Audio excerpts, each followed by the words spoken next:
আসসালামু আলাইকুম। ঈশ্বরচন্দ্র বিদ্যাসাগর এর গ্রন্থগুলো মনে রাখার জন্য আমি আজকে অগ্রদূত বাংলা থেকে পড়ার পরে যে বিষয়গুলো আমি কনফিউজিং লাগছিল সেই বিষয়গুলো আমি নোট করলাম।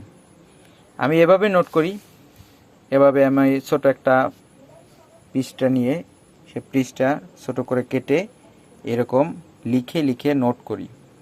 তো এভাবে লিখে আমি পড়ার পরে এভাবে লিখে যখন পরবর্তীতে রিভাইজ দিতে আমার খুবই সুবিধা হয়।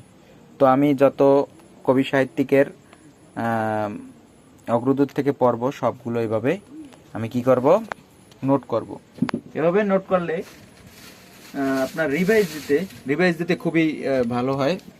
আমি এখনই এটাকে কি করব, এখানে